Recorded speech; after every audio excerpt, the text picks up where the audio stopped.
Primera de Pedro 3, 15 al 16 dice: sino santificad a Dios el Señor en vuestros corazones y estad siempre preparados para presentar defensa con mansedumbre y reverencia ante todo el que os demande razón de la esperanza que hay en vosotros, teniendo buena conciencia, para que en lo que murmuran de vosotros como de malhechores sean avergonzados los que calumnian vuestra buena conducta en Cristo. Yo les voy a compartir del tema cómo defender tu fe.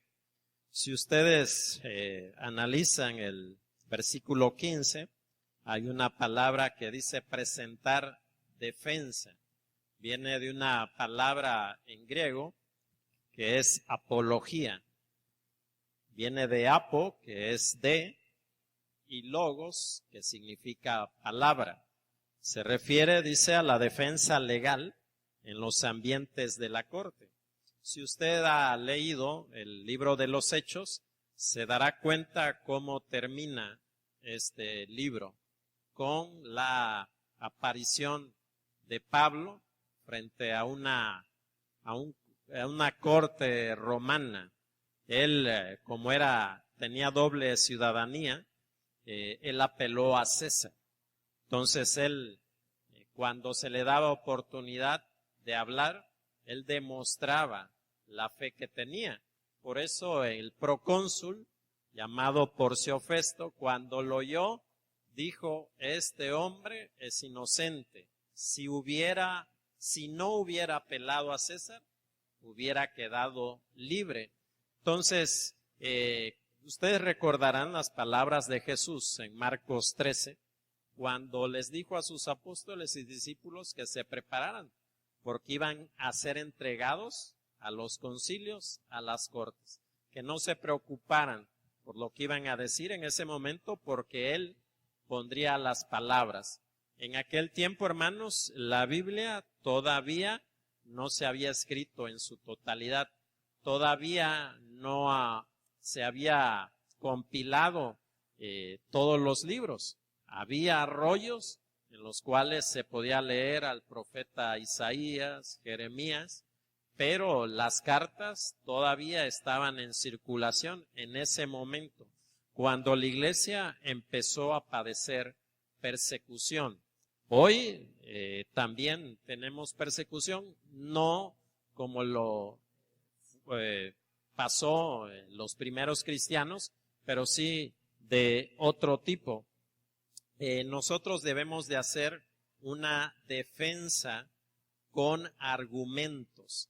Quizás para algunos de nosotros nos parecería un poco filosófico, un poco secular hacer esto, pero los cristianos del primer siglo sabían cómo defender su fe. ¿Por qué? Porque eran atacados incesantemente.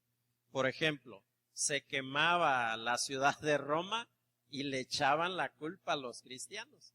Y ellos tenían que defenderse, tenían que hacer una defensa poniendo argumentos y diciendo: no, momento, nosotros no fuimos, nosotros no estamos en contra del Estado.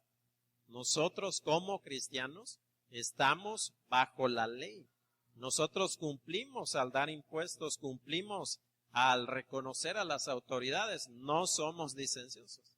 Entonces, los primeros cristianos tenían mucha tela de donde cortar, por llamarlo de alguna forma, porque habían sido bautizados por medio del Espíritu Santo. Hoy tenemos la oportunidad de ser bautizados con el Espíritu Santo, pero también ya contamos con la Biblia, algo que en el primer siglo todavía no se tenía. Sí había escritos, sí había rollos, pero nadie todavía había compilado en un solo libro todo.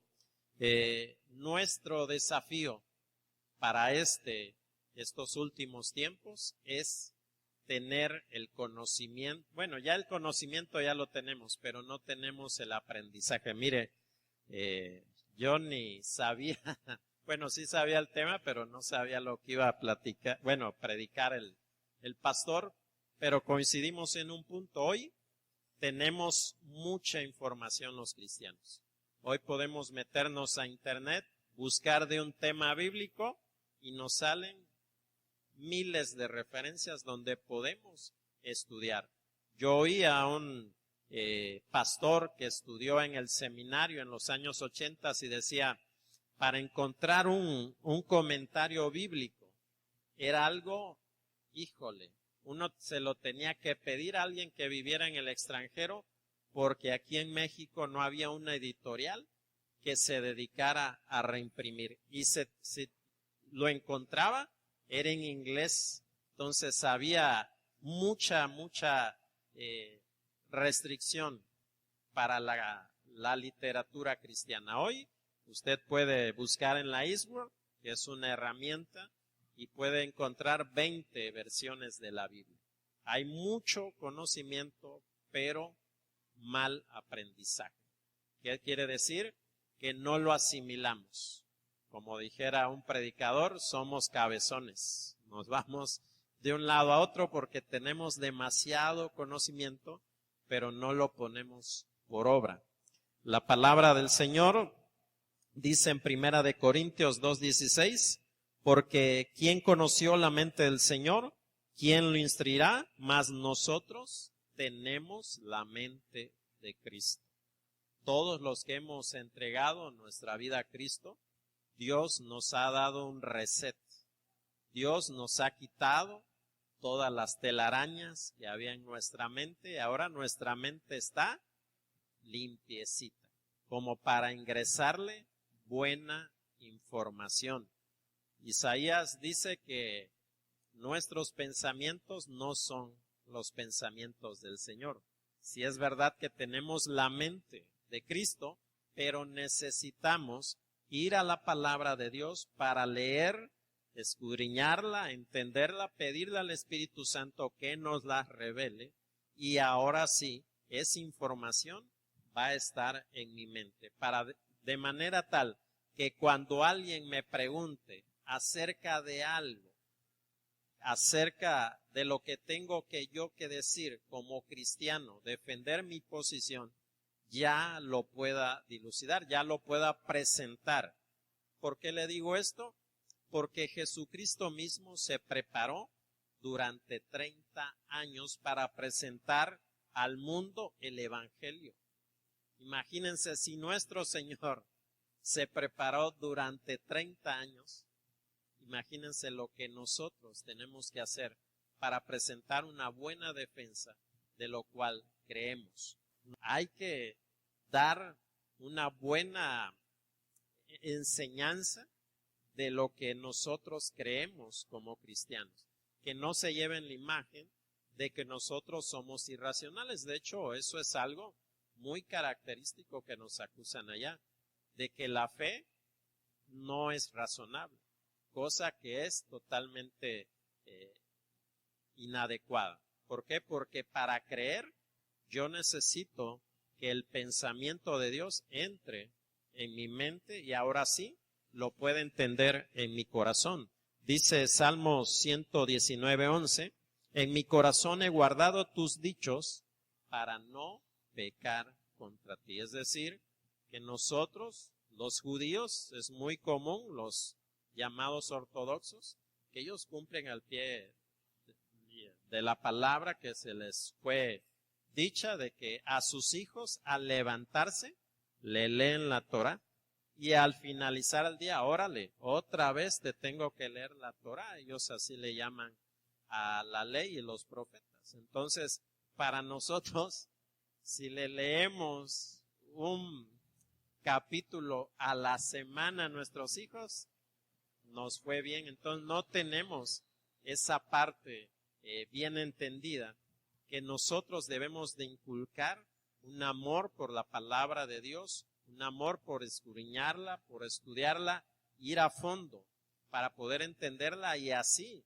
a las personas que nos tachan de irracionales, pues estamos medio zafados porque decimos que nos habla Dios, pero no entienden que Dios habla a través de su palabra, a través de un sueño, a través de un pensamiento. Entonces, cuando decimos eso, a la gente les parece locura. ¿Cómo este pecador igual que yo va a oír la palabra de Dios y es pecador igual que yo? No entienden que para eso vino Jesús, para tener una comunión con nosotros. El racionalismo es una teoría filosófica que acentúa la razón como fuente de todo conocimiento. Este es el extremo. En la Revolución Francesa se alzó una voz que decía: muerte a la fe, viva la razón. Y en París, en el centro de París, llegaron a quemar todas las Biblias. Y decían: este libro es pura charlatanería, puras cosas que no van con la razón. La fe, como he dicho al principio, no está peleada con la razón, pero tampoco Dios va a querer todo que lo razonemos. ¿Hay algo como los milagros que no se pueden entender por la razón? ¿Cómo es posible que alguien que estaba con un cáncer terminal ahora goce de buena salud? ¿Cómo lo razonamos eso? Pues no, lo entendemos que Dios actuó de manera soberana, pero hay un entendimiento de que Dios está en el asunto. Entonces, nuestro desafío para este último siglo que estamos viviendo, usted sabe todo lo que está ocurriendo ahorita en Latinoamérica, los alzamientos, todo es un caldo de cultivo para que ya se presente quien ha de presentarse como Salvador del mundo. Y no me estoy refiriendo a Jesús, estoy refiriendo al otro que va a venir dizque a darle la salvación al mundo, cuando va a ser todo lo contrario. Nosotros debemos de responder a todas las preguntas que nos hagan como cristianos. Dice Hechos 4:13, entonces viendo el denuedo de Pedro y de Juan, y sabiendo que eran hombres sin letras y del vulgo, se maravillaban y les reconocían que habían estado con Jesús. Recordemos a Pedro, en el primer discurso, en la primera predicación, se convierten 5,000 personas. ¿De dónde adquirió Pedro ese conocimiento? Si era un pescador, no sabían leer ni escribir los apóstoles. Por eso ahora, cuando Pedro empieza a dar razón de su fe, los fariseos se espantan. Los fariseos se maravillaban y decían: bueno, pero esto, ¿a quién les enseñó? ¿A qué escuela hebraica fueron? ¿Quién les enseñó? ¿Gamaliel o Gilel o alguno de los maestros de la ley? ¿Quién les enseñó? No, su maestro fue el Espíritu Santo, porque fueron bautizados. Todos y cada uno de nosotros que hemos nacido de nuevo, tenemos la capacidad intelectual dada por el Espíritu Santo para poder entender, dilucidar las cosas aún muy profundas y darlas a conocer al mundo. Por eso somos, como dice nuestro año, columna y baluarte de la verdad, porque la entendemos y la proclamamos y la hacemos. La apologética da la tarea de estructurar lo que el cristianismo es y su aplicabilidad a cada cultura, así como representar a la fe cristiana como la única opción frente a los demás pensamientos filosóficos y teológicos del mundo. Como lo dijo el pastor, Jesús es la verdad, no una verdad, no, es la verdad. Confucio pudo ser un gran filósofo, pero nunca dijo que él era la verdad. Mahoma nunca dijo que él era la verdad. Buda nunca dijo que él era la verdad. El único que dijo que era la verdad fue Jesús. ¿Por qué? Porque él se concentraba toda la sabiduría de este vasto universo. Entonces, cuando nosotros proclamamos el nombre de Jesús, no se sienta disminuido por lo que allá afuera en el mundo conocen. De hecho, la sabiduría que ellos tienen es terrenal. Es, como dice Pablo, es diabólica. Pero la sabiduría que tenemos nosotros como cristianos es una sabiduría que puede contristarle al que te está oyendo. Porque la palabra de Dios dice, la misma Biblia es una espada de doble filo que penetra y hace romper todo lo que tengas en el corazón que está contrario a la voluntad de Dios. Yo quiero tocar 4 temas por los cuales la iglesia es muy atacada y que está muy en boga, muy de moda ahorita, y que ustedes lo están viendo en las redes sociales, en los medios de comunicación.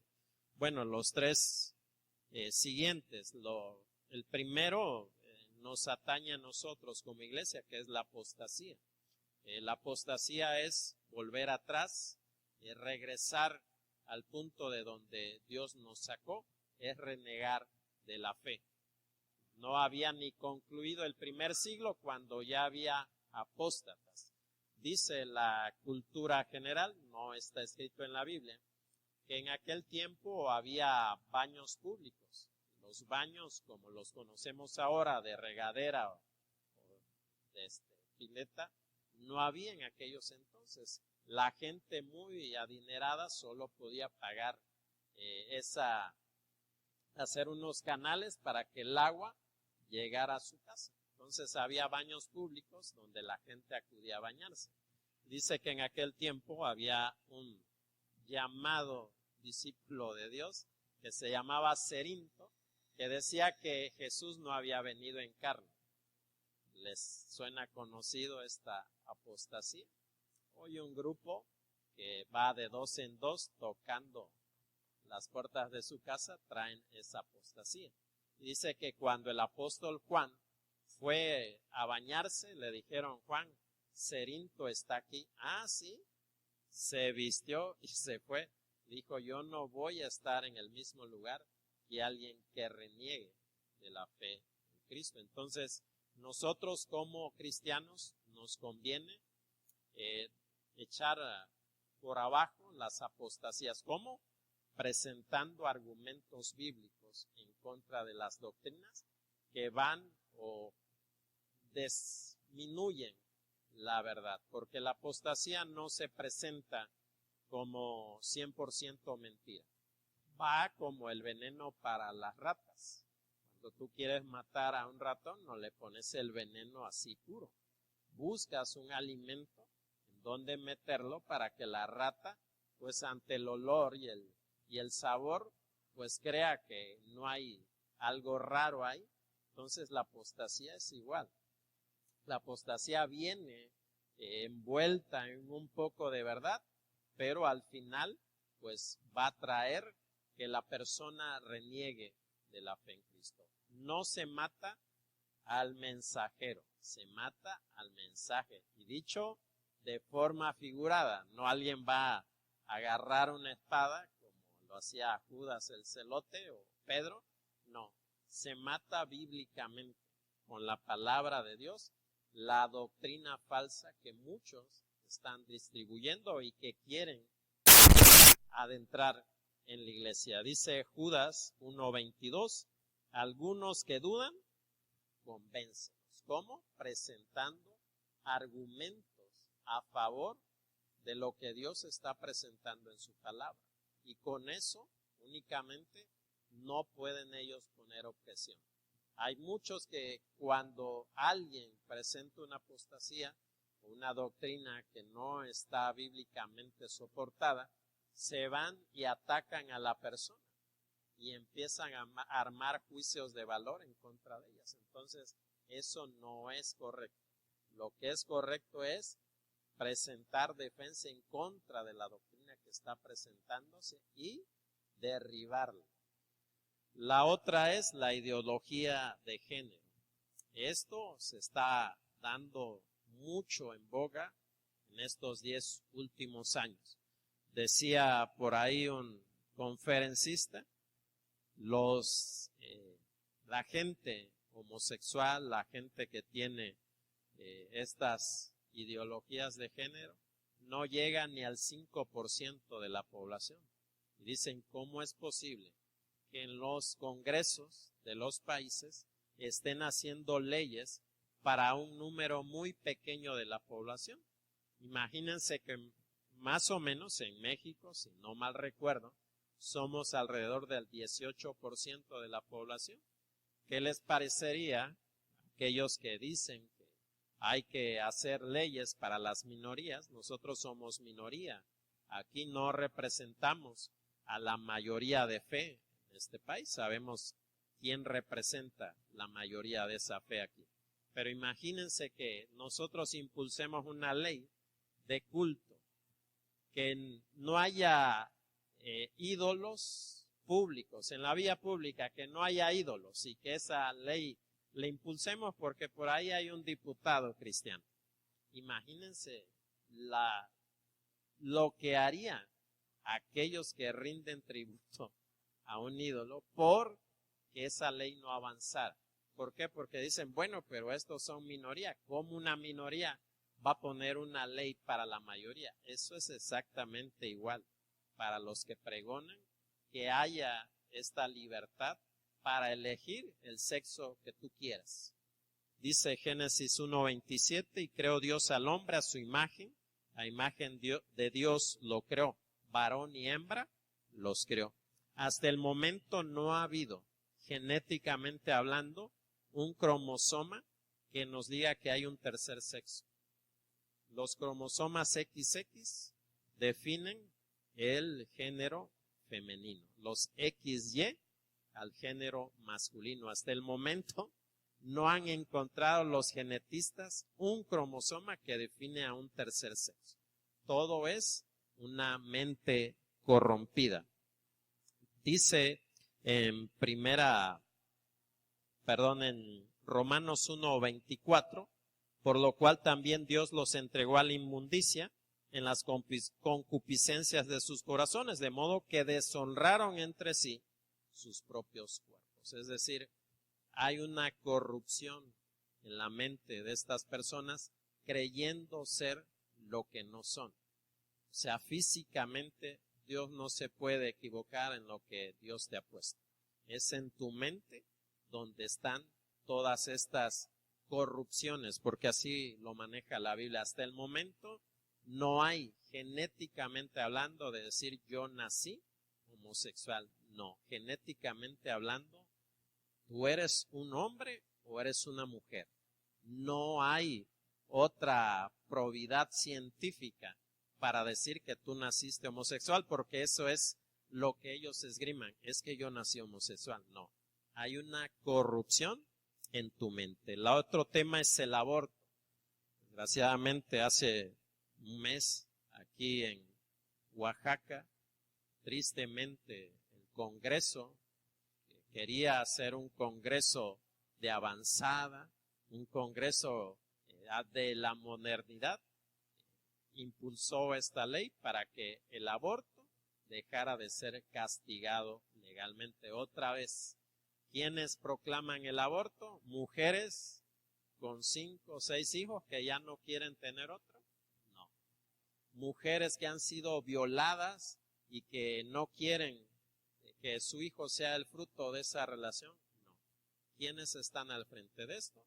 Mujeres solteras que quieren vivir su vida como ellas quieren y que no se quieren hacer responsables por sus actos. Esas son las mujeres que están al frente de estas leyes para que sean promulgadas. ¿Por qué? Porque ellas quieren vivir impíamente. Dice Salmos 139:16, mi embrión vieron tus ojos y en tu libro están escritas todas aquellas cosas que fueron luego formadas sin faltar una de ellas. Desde que hay una fecundación y empieza a crecer el ser, Dios ya sopló vida.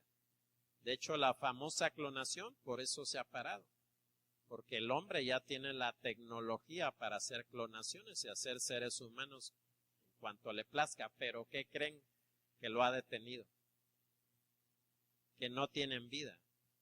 Que Dios es el que sopla vida y por eso hablamos y tenemos un razonamiento. Entonces, los hombres pueden hacer un cuerpo, pueden hacer un corazón, un hígado, pero no pueden hacer que todo el cuerpo funcione correctamente. ¿Por qué? Porque Dios no ha soplado vida. Pero la gente ahora está muy corrompida de la mente. De hecho, se cree, y Hay algunos que dicen que es una teoría de la conspiración. No sé si esté muy ad hoc con el tema. Los teóricos conspiranoicos dicen, por ejemplo, los edulcorantes, o sea, los azúcares artificiales han sido introducidos en los alimentos para producir cáncer. Y hay algunos que dicen, no, hombre, tú estás loco. No, no, no, es una verdad. Los edulcorantes de los chicles, de las bebidas dietéticas, traen un cancerígeno. Entonces le dicen, no, tú eres un teórico de la conspiración. Bueno, los teóricos de la conspiración dicen que dado los últimos índices demográficos, la humanidad desde el año 0 hasta el año 1900, la población fue creciendo para ser 6,000 millones de personas. En los últimos 100 años hemos incrementado en 1,000 millones de personas. Entonces, ¿qué es lo que quiere hacer los poderosos? Los que dicen, bueno, es que de alguna manera tenemos que hacerle para que la gente muera.